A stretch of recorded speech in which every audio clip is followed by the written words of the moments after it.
Channel learn with Shiv Pratap में। काफ़ी दिनों बाद वीडियोस का सिलसिला फिर शुरू होने जा रहा है। बहुत खुश हूँ मैं, क्योंकि देखिए सबसे इम्पोर्टेंट है कि थोड़ा गैप तो ऑफ कोर्स ज़्यादा ही था। ऑलमोस्ट 1 ईयर का गैप हो गया वीडियोस बनाने में। लेकिन मैं आपको इतना तो प्रॉमिस कर सकता हूँ कि अब जो वीडियोस आएंगे उसके क्वालिटी और क्वांटिटी दोनों ही एक नंबर होंगे, और साथ ही साथ फ्रीक्वेंसी भी मैं बढ़ा दूंगा वीडियोस के। अब क्या हुआ इस 1 साल के गैप में, वो तो किसी और वीडियो में डिस्कस करेंगे। खैर इतना तो मैं बता सकता हूँ कि बहुत ज़्यादा काम किया गया है कंटेंट पे। साथ ही साथ ये भी देखा गया है कि कैसे और ज़्यादा एंगेजिंग बनाया जाए, और जितना हम लोग के पास रिसोर्सेज है उसमें बेस्ट मटेरियल आपको प्रोवाइड किया जाए, वो हम लोग अपनी तरफ से पूरा कोशिश करेंगे। तो शुरू करते हैं। हम लोग 12th के पोएम पढ़ते हैं। आज एक छोटा सा पोएम पढ़ते हैं ताकि फ्लो बनना शुरू हो। इजी सा पोएम है। इसमें फीलिंग्स के बारे में हम लोग को समझना है। माँ बेटी के बीच में जो फीलिंग्स होता है, इसको हम लोग लाइन बाय लाइन पढ़ेंगे एनसीईआरटी से। और मैं आपको इतना अश्योर कर सकता हूँ कि अगर आपने मेरा वीडियो देख लिया और कंप्लीट पहले सेकंड से आखिरी सेकंड तक पूरा वीडियो देख लिया, तो आपको कोई और वीडियो देखने की जरूरत नहीं है। बस एक बार कॉपी में रीड कर लीजिएगा, बुक को रीड कर लीजिएगा, एनसीईआरटी वाला क्लियर हो जाएगा। पहले मैं आपको समझा दूंगा इस पोएम में है क्या, लाइन बाय लाइन बता दूंगा एनसीईआरटी का। जो इंपॉर्टेंट या हार्ड वर्ड्स हैं उसका मीनिंग भी समझा दूंगा। नेक्स्ट हम लोग देखेंगे कि क्या क्या इसमें फिगर ऑफ स्पीच यूज हुआ है, वो समझ लेंगे, जिससे क्वेश्चन आता है बोर्ड्स में या एग्जाम्स में। नेक्स्ट इसके क्वेश्चंस भी डिस्कस कर लेंगे कि जो 6-7 क्वेश्चन है जो बैक ऑफ द पोएम मिलता है, we will discuss the questions also. तो एकदम आपको फ्री हो जाएगा कि आप ये मुश्किल से 20 मिनट का वीडियो होगा, जो अगर आप 2x में देखेंगे तो 10 मिनट में खत्म हो जाएगा। लेकिन फायदा आपको ये होगा कि एकदम क्लियरली आपको समझ में आ जाएगा और आपको कहीं और भटकने की जरूरत नहीं है, मजा आएगा। ठीक है ना, इसका अश्योरेंस मैं लेता हूँ। और जो भी गैप हुआ 1 साल का या जो भी हुआ, उसके बारे में कभी और डिस्कस करेंगे। फिलहाल पढ़ाई शुरू करते हैं। ठीक है, सारे सब्जेक्ट्स का वीडियो आएगा। तो जो लोग मेरे को बार बार अलग अलग जगह पे मैसेज कर रहे थे कि साइंस का वीडियो बनाओ, इसका बनाओ, उसका बनाओ, तो सब आएगा। धैर्य रखिए, तेज नहीं भागना है, हम लोग धीरे धीरे भागेंगे लेकिन रोज भागेंगे। ठीक है, तो पोएम शुरू करते हैं एनसीईआरटी के लाइन से। देखिए ये पोएम से पढ़ने से पहले देख लेते हैं कि माई मदर एट 66। ठीक है ना, ये क्या है ना कि नाम ही से, देखिए नाम से ही थोड़ा आइडिया आपको लग जाएगा क्या, कि पहले तो इसमें माँ के बारे में डिस्कस होगा, किसी के मम्मी के बारे में डिस्कस होगा। हम लोग पोएम में तो अपने मम्मी के बारे में बताया, लेकिन हम लोग अपने मम्मी को कंसिडर करके इसको और अच्छे से समझेंगे। एट 66 जो एज होता है, एक कंसिडरेबल अमाउंट ऑफ एज होता है, मिडिल एज से आगे होता है। तो लगभग आप कह सकते हैं कि जब आदमी बूढ़ा है। तो आप देखिए इसमें क्या है कि हम लोग लाइन बाय लाइन देखते हुए चलेंगे। और इसमें क्या है ना कि क्या बताया गया है वो मैं 3 शब्दों में बस बता देता हूँ। इसमें बताया गया है फियर ऑफ सेपरेशन, किसी से अलग होने का जो फीलिंग होता है या जो डर होता है या किसी से जुदा होने का जो फीलिंग होता है, उसी के बारे में इस चैप्टर में बताया है। ठीक है ना, एकदम क्लियर रहेगा। तो चलिए अब शुरू करते हैं। तो ये जो पोएम है ना, इसमें हम लोग को मदर और बेटी का रिलेशन के बारे में बताया है। और जो इनकी राइटर है, जो पोएट्रेस है, उनका नाम है कमला दास। कमला दास ने इसको लिखा है। ये केरला की रहने वाली है। ठीक है, और जनरली देखा गया है कि ये जिस तरह का पोएम बनाती हैं या पोएम लिखती हैं, उसमें एक इमोशनल एस्पेक्ट होता है, कि मतलब किसी ना किसी इमोशन को ही दिखाती हैं। हो सकता है खुशी हो, दुख हो, है ना, ये सब तो इमोशन ही है ना। खुश है, दुख है, गुस्सा है, ये सब इमोशन है। तो इमोशंस को ये दर्शाती हैं। और ज्यादातर आप इस पोएम, इनके पोएम्स में देखेंगे कि रियलिटी झलकेगा, जो रियल लाइफ में होता है ना, वही इनके पोएम्स में दिखता है। ठीक है, तो इस तरह की ये पोएट्स है। देखिए पोएट के बारे में जानना इसलिए जरूरी होता है ना कि लोग नाम याद करके छोड़ देते, भैया एग्जाम में आएगा। अरे एग्जाम में तो आएगा, आप समझो तो कि किस तरह की पोएट्रेस है। अगर हम लोग समझ जाएंगे कि उनका माइंडसेट कैसा है, कैसे वो सोचती हैं, तो उनका विचारधारा को पकड़ पाएंगे। तो इसलिए ये ऐसी पोएट्रेस हैं जो रियलिटी में लिखना विश्वास करती हैं, और साथ ही साथ ये देखते हैं कि जो एक्शंस हम लोग के सराउंडिंग में हो रही हैं, उसी से उठा के ये पोएम को लिखती हैं। उसी में का एक पोएम है माई मदर एट 66। इनके मम्मी का एज काफी ज्यादा हो गया है, और कैसा कैसा फीलिंग आता है उनको देख के इस चैप्टर में बताया गया।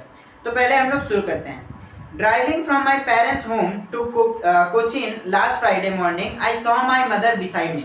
अब क्या है कि जो हम लोग की लेखिका हैं तो लेखिका जो है हम लोग की पोएट्रेस है, वो क्या कर रही थी, ट्रैवल कर रही थी। कहाँ से कहाँ, कि कोचीन जा रही थी। ठीक है ना, मतलब केरला में एक जगह है, ये वहां पे जा रही थी और मम्मी के साथ जा रही थी एयरपोर्ट पे। तो इन्होंने अपने मम्मी को अपने बगल में देखा।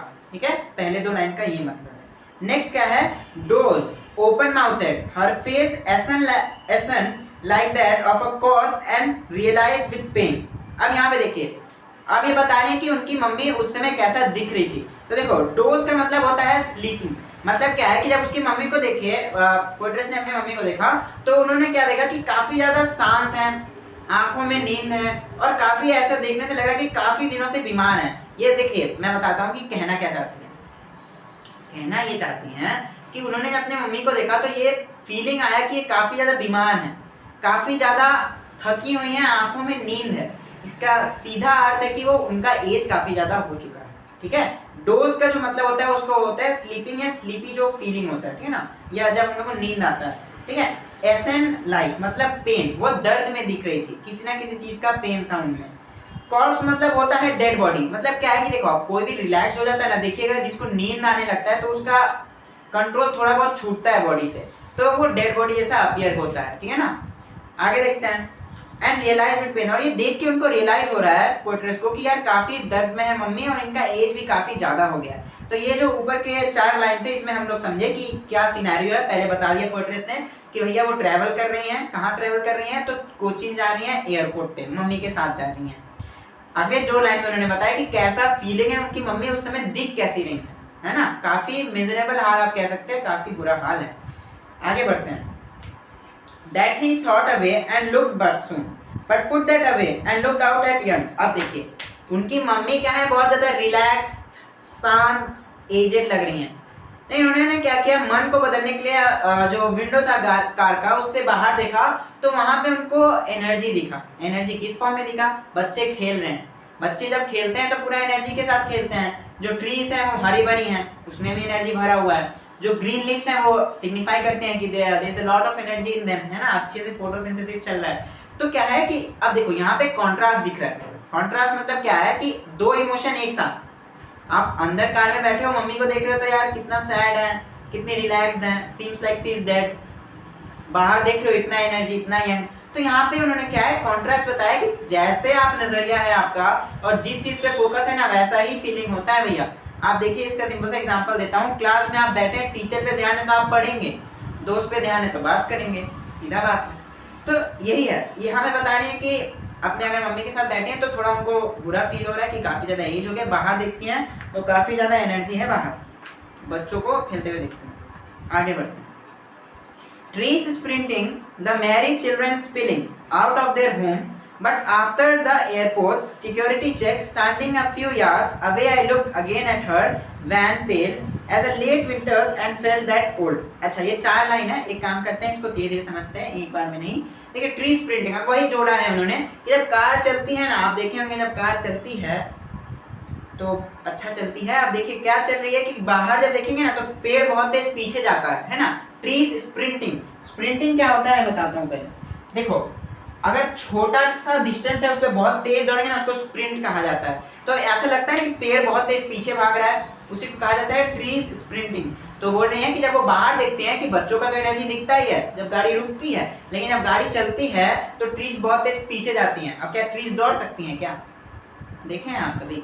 नहीं ट्रीज नहीं दौड़ती हैं, इन्हें पर्सोनिफिकेशन का यूज किया गया है, ठीक है ना, मतलब दिखाया गया है कि वो एक इंसान जैसा काम कर रहा है। ठीक है, and the Mary children spilling, मतलब जो खुश बच्चे हैं वो खेल रहे हैं। बच्चे तो खुश ही रहते हैं क्योंकि उनको कहाँ किसी चीज का टेंशन है ना। जिसको टेंशन नहीं होता है वो खुश ही रहता है, इसलिए आप भी टेंशन मत लीजिए, ठीक है, खुश रहेंगे। घरों से बाहर निकल के बच्चे खेल रहे हैं और एयरपोर्ट की तरफ जो हम लोग की पोएट्रेस है वो बढ़ती जा रही हैं। गाड़ी के बाहर देख रहे हैं तो पेड़ पीछे की तरफ दौड़ रहे हैं। आप देखे ही होंगे बाइक पे बैठे, कार पे बैठे, किसी में भी बैठे भैया पेड़ तो पीछे ही जाता है, ठीक है, अगर आप आगे जा रहे हैं। थोड़ा और देखते हैं। अब देखिए क्या है कि अब इमेजिन करो ना, आप भी मान लो आप अपने मम्मी के साथ ट्रैवल कर रहे हो, आप जब जहाँ देख रहे हो वैसा फीलिंग आ जा रहा है आपको, है ना। कैसे कि बाहर देख रहे हो एनर्जी दिख रहा है, इतना ज़्यादा दिख रहा है कि ग्रीनरी है। मम्मी को देख रहे हो तो यार फीलिंग सैड कि यार एज इनका ज़्यादा हो जा रहा है। The respect you have for your mother and the feeling you are feeling for her is making you sad, ठीक है, उनके बारे में सोच के आपको बुरा फील हो रहा है, लेकिन बाहर देखने से आपको लग रहा है एनर्जी भी है। तो ये दिस इज नेचर, यही नेचर है। कहीं कोई अगर डेथ करता है तो कहीं कोई जन्म भी लेता है, ठीक है। तो वही है, अपनी मम्मी को देखती है तो उनको ऐसा लगता है कि विंटर का जो मून होता है ना, जो बहुत शांत होता है, साइलेंट होता है। कैसा साइलेंट होता है बताता हूँ। मान लीजिए ये विंटर वाला मून है, जब विंटर्स होता है ना उसमें क्लाउडी होता है, ठीक है, ओस होता है, तो वो मून क्लियरली दिखता नहीं है, धुंधला दिखता है। तो ऐसे ही इसके मम्मी का चेहरा भी काफ़ी ज़्यादा धुंधला है, इनके मम्मी का चेहरा पेल है, मतलब काफ़ी ज़्यादा व्रिंकल्स हैं चेहरे पे, मुरझाया हुआ है चेहरा, और जो देख के इन्हें काफ़ी बुरा फील हो रहा है, लेकिन ये बोल नहीं रही, फील कर रही हैं, ध्यान रखिएगा इस बात। आखिरी के 3 लाइन देखते हैं जो मैं बोलूँ तो सबसे इम्पोर्टेंट भी है, साथ ही साथ ये आपको रियलाइज भी होना चाहिए। मेरा मेन मकसद आपको पढ़ाना नहीं है भैया, पढ़ा तो कोई भी देगा, इतने सारे चैनल्स हैं यूट्यूब पे, इसको फील लीजिए कि ये क्या कहना चाहता है पोएम में, और कैसे अपने लाइफ में इम्प्लीमेंट करें, कैसे हम लोग अपने मम्मी पापा का रिस्पेक्ट करें, कैसे उनका एज बीतते जा रहा है, हम लोग बड़े हो चुके हैं, हम लोग 12th में आ गए, अगर 12th का कोई बच्चा देख रहा है तो हम लोग 12th में आ गए हैं, ऑलमोस्ट सब 17-18 के एज में आ गए हैं, है ना। तो इतना मेच्योरिटी लाइए अपने अंदर कि अपने मम्मी पापा का रिस्पेक्ट करें, क्योंकि सबसे इम्पोर्टेंट फैमिली ही होता है। आगे 3 का लास्ट का 3 लाइन में देख ही लेते हैं, ये थोड़ी इंपॉर्टेंट है। फेमिलियर एक मतलब होता है दर्द। फेमिलियर एक, my friend, my childhood fear, but all I said was see you अम्मा, and all I did was smile and smile and smile. तो देखिए अब क्या हुआ कि बचपन में जब पोएट्री स्कूल जाती थी या कहीं बाहर जाती थी तो वही सेम फीलिंग होता था कि भाई मम्मी से दूर जा रहे हैं, और कितना भी कहीं जाके एंजॉय कर लो, मम्मी से दूर जाने से एक अलग दुख या एक अलग सैडनेस रहता है दिल में। वो हम लोग भी रियलाइज करेंगे जब हम लोग अपना जॉब बिजनेस जो भी करेंगे जब दूर होंगे तो ये बोलिए कि वही याद आ रहा है, नॉस्टैल्जिक फील हो रहा है कि जब मैं छोटी थी, जब स्कूल भी जाती थी तो मम्मी का याद आता था कि यार जल्दी से स्कूल खत्म हो, मम्मी के पास जाऊँ मैं, है ना। तो वही फीलिंग इनको फिर आता है, ठीक है, वही नॉस्टैल्जिक फीलिंग तब आता है जब ये एयरपोर्ट से लीव होती हैं। मम्मी तो नहीं जा रही हैं, वो जा रही हैं अब्रॉड या बाहर जहाँ भी जा रही थी। तो यहाँ पे देखो क्या सीन बना है या क्या फ्रेम है या क्या दिखाना चाहती है पोएट्रेस, कि वो अपनी माँ को छोड़ के जा रही है, ठीक है, और साथ ही साथ वो एक्सप्रेस भी नहीं करना चाहती है, ये भी नहीं बताना चाहती कि मुझे बुरा फील हो रहा है, क्यों। इसका सवाल ये कि हो सकता है वो आखिरी बार मिल रही हो अपने माँ से। 3 बार स्माइल लिखा है, ये देख के 3 बार स्माइल किया है उन्होंने, और तीनों स्माइल का मतलब अलग अलग है। पहले स्माइल का मतलब मैं बताता हूँ, रियलाइजेशन। पहले स्माइल का मतलब है रियलाइजेशन। रियलाइजेशन वो किस चीज़ का कर रही है कि मेरे मम्मी का एज तो काफ़ी हो चुका है, अब काफ़ी एज हो चुका है, उनको टेंशन नहीं देना है, तो इसलिए चेहरे पे स्माइल है, पहला स्माइल का मतलब। दूसरे स्माइल का मतलब देखिए ब्रेव फ्रंट, कि अपने फीलिंग्स को दबाना ताकि सामने वाला खुश रहे, इसी को ब्रेव फ्रंट कहते हैं। और ये जो स्किल है ना, एक दिन में नहीं आता है, काफ़ी समय लगता है डेवलप करने में। अपने माँ के सामने पोएट्रेस खुद को कमज़ोर नहीं दिखाना चाहती है, आंखों में आंसू नहीं लाना चाहती है कि उनकी माँ भी रोने लगे या उस मोमेंट को सैडनेस में ही कन्वर्ट कर दे, ठीक है। तो दूसरे स्माइल का मतलब है ब्रेव अपफ्रंट, अपने फीलिंग्स को साइड में रख के दिमाग से काम लेके उन्होंने ऐसा किया। तीसरे स्माइल का मतलब है होप टू सी हर, भाई हमेशा उम्मीद रहता है कि अगली बार आऊँगी तो ज़रूर इनसे मिल पाऊँ, हमेशा रहता है, इसलिए भी स्माइल करती हैं कि सब ठीक रहा, सब अच्छा रहा तो फिर मिलेंगे, है ना। तो आई होप आप इस पोएम को अच्छे से समझ गए होंगे पोएम को। देखिए एक एक लाइन बता दिया, अभी वीडियो मत बंद करिए, क्या थोड़ा और अच्छे से देख के जाइए वीडियो को अगर आपको अच्छा मार्क्स स्कोर करना है। देखिए कहानी तो आप समझ गए, सॉरी पोएम तो आप समझ गए, अब क्या है रीडिंग कर लीजिएगा, एक एक वर्ड का मतलब बता दिया मैंने, कॉन्सेप्ट क्लियर हो गया पूरा, मेरे ख्याल से विजुअलाइज हुआ होगा जो ध्यान से सुन रहा होगा। तो पढ़ रहे हैं तो पढ़िए से, खेल रहे हैं तो खेलिए से। तो ठीक है आगे बढ़ते हैं, ज़्यादा नहीं। तो पोएम तो हो गया खत्म। अब हम लोग देखते हैं इसमें फिगर ऑफ स्पीच क्या क्या यूज़ हुआ है। फिगर ऑफ स्पीच मतलब इस पर तो खैर मेरा वीडियो है, लेकिन मैं बता देता हूँ शॉर्ट में। यहीं पे फिगर ऑफ स्पीच वो होता है, अलंकार कहते हैं इसको, कि यूज़ किया जाता है पोएम में ताकि पोएम और सुंदर दिखे। अगर भाई सामने अगर नॉर्मल लिख देते कि मैं मम्मी से दूर जा रही थी, मुझे बहुत बुरा फील हुआ, लेकिन बाहर देखी तो अच्छा फील हुआ, अच्छा नहीं लगा ना यार, मज़ा नहीं आया। तो उन्होंने वो क्रिएट किया कि मैं जब कार से जा रही थी, बाहर देखा, अंदर देखा, तो ये है फिगर ऑफ स्पीच, समझ गए ना।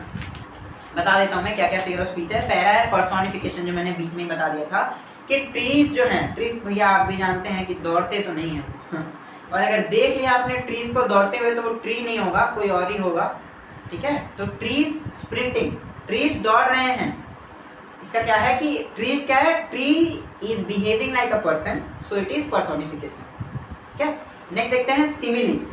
ठीक है, सिमिली मतलब सिमिलर होता है, ये तो नाम से पता चल रहा है। ठीक है, ज़्यादा नहीं है इसमें। Simile as a late winter's moon, इन्होंने कंपेयर किया है, कंपैरिजन ही होता है। ठीक है ना, सिमिली जो वर्ड है इसमें फिगर ऑफ स्पीच में कंपैरिजन होता है। उन्होंने अपने मम्मी का चेहरा विंटर के मून से कंपेयर किया है। आपको याद होगा मैंने समझाया कैसे।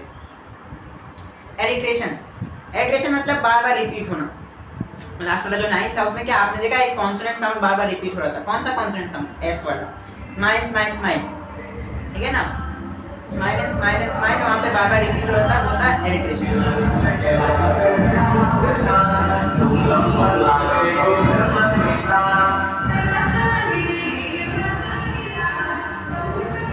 इलेक्शन चल रहे हैं यहाँ पे। चलिए आप देखते हैं रिपीटिशन क्या होता है। यहाँ पे आपने देखा कि एक वर्ड भी रिपीट हो रहा है, स्माइल स्माइल स्माइल, तो वो भी क्या हो गया हम लोग का, रिपीटिशन हो गया। ठीक है ना, तो आई होप आप समझ गए होंगे कि ये पोएटिक डिवाइस क्या यूज हो गया। क्वेश्चन आंसर भी डिस्कस करने हैं। देखो पहला हम लोगों ने देखा कि पोएम क्या है, समझ में आ गया आपको, मस्त वर्ड मीनिंग आ गया, फिगर ऑफ स्पीच समझ में आ गया, जहाँ से सबसे ज़्यादा क्वेश्चन बनता है पोएम में। राइटर का नाम याद रख लेना, कमला दास। साथ ही साथ ये भी पता चल गया कि इनका थिंकिंग कैसा है, कहाँ की है, तो केरला की है। अब थोड़ा देख लेते हैं कि क्वेश्चंस क्या है, क्या पूछा है। What is the pain and the ache that the poet feels? What is the pain she feels? It is very easy. मैं इंग्लिश में डिस्कस कर देता हूँ क्योंकि लिखना तो आपको इंग्लिश में है। The pain which the poetess feels or experiences is the fear of separation. ठीक है, जो फीलिंग है वो क्या है, फियर ऑफ सेपरेशन है। मेन आप इतना भी लिख देंगे ना तो सही रहेगा, फिर तो उसको इलेबोरेट कर दीजिएगा कि जो जो फीलिंग पूरे पोएम में है। Next, Why are the young trees described as sprinting? Young trees को sprinting क्यों बताया गया? क्योंकि the trees have lot of energy and since they are young and so energy they are that is used as sprinting. Trees को sprinting इसलिए दिखाया क्योंकि बहुत ज़्यादा एनर्जी है और वो पीछे जा रहे थे कार से देखने। Why has the poet brought in the image of merry children spilling out of their home? ये देख लीजिए क्यों उन्होंने बताया है। अच्छा क्वेश्चन समझा देता हूँ। क्वेश्चन ने पूछा है कि क्यों उन्होंने बताया कि बच्चे बाहर निकल के खेले। क्यों? क्योंकि उनकी वो नेचर है, बच्चे बाहर खेलेंगे, उनका नेचर है ना, जो जिसका जैसा नेचर है वो फॉलो करता है ना। बच्चे बाहर खेल रहे हैं, एनर्जी को दर्शा रहा है कि उनके अंदर बहुत सारा एनर्जी है, मिलजुल के खेल रहे हैं, कोई वरी नहीं है, कोई टेंशन नहीं है, ना पैसा कमाना है ना कुछ, वो लोग काम कर रहे हैं। नेक्स्ट है, What do the parting words of the poet and her smile signify? बहुत अच्छे से समझाया मैं, आई होप कि आप अच्छे से समझे होंगे। स्कूल्स में जनरली तीनों स्माइल को एक ही बता देता है, लेकिन नहीं, मैंने पढ़ा, सोचा और मुझे लगा हाँ ऐसा बात है कि तीनों स्माइल का मतलब अलग है। तो देखो स्माइल का क्या है कि बता देना, रियलाइजेशन लिख देना उसके बारे में जो समझा है, ब्रेव अपफ्रंट लिख देना, फिर लास्ट में लिख देना कि रियलाइजेशन हो गया, ब्रेव अपफ्रंट हो गया, और फिर क्या था, हाँ hope to see her again. Hope to see her again मतलब फ्यूचर को देखने का जो ख्वाहिश है वो था उनका। ठीक है, आई होप आप समझ गए होंगे। लास्ट क्वेश्चन भी कर लेते हैं, जो है ageing is a natural process. We know ageing is a natural process, जो पैदा हुआ है, जो जन्म लिया है, it will of course, it is the law of the nature, he will get aged and a point will come that he will again go into the nature. So have you ever thought what your elderly parents, ये मेरे को question discuss करना था। क्या आपने सोचा कि आपके पेरेंट्स क्या एक्सपेक्ट करते हैं? उनका तो एज बीत रहा है। देखिए कुछ चीज़ें जो मैं समझ पाया हूँ अपने एक्सपीरियंस से और साथ ही साथ इस पोएम से भी, कि तीन ही चीज़ चाहते हैं। पहला, आप रिस्पेक्ट करें, आप अपने पेरेंट्स का रिस्पेक्ट करें, औरों का रिस्पेक्ट करें। सबसे इम्पोर्टेंट होता है रिस्पेक्ट। जो व्यक्ति सबको रिस्पेक्ट कर सकता है उसको भी सब रिस्पेक्ट करते हैं, ये बात हमेशा याद रखिएगा। दूसरा, parents want to see their children as successful. क्या चाहता है भाई, मेन पेरेंट्स का यही होता है ना कि मेरे बच्चे सक्सेसफुल हो जाएं, अच्छा लाइफ को जिएं। Second point. थर्ड, कि सक्सेसफुल हो जाए उसके बाद टाइम भी दें, टाइम फॉर पेरेंट्स। आप सक्सेसफुल हो गए हैं, 24 घंटा काम में ही व्यस्त हैं, अपने में ही जी रहे हैं, तो दैट्स नॉट गुड। पेरेंट्स को देना चाहिए। भैया आपको बचपन से, जब आप छोटे थे तब से लेके इतना बड़ा किया और आप उन्हीं को नहीं टाइम देंगे तो फिर क्या, आपका टाइम ही वेस्ट है। तो इसलिए आप काम करिए, सक्सेसफुल बनिए, इज्जत करिए, इज्जत बहुत ज़रूरी होता है। आप रिस्पेक्ट करेंगे ना, मान लीजिए कोई आपका डिसरिस्पेक्ट कर दिया तो वो तो उसका नेचर है ना, आप तो रिस्पेक्ट से बात करिए। तो खैर रिस्पेक्ट भी करना चाहिए।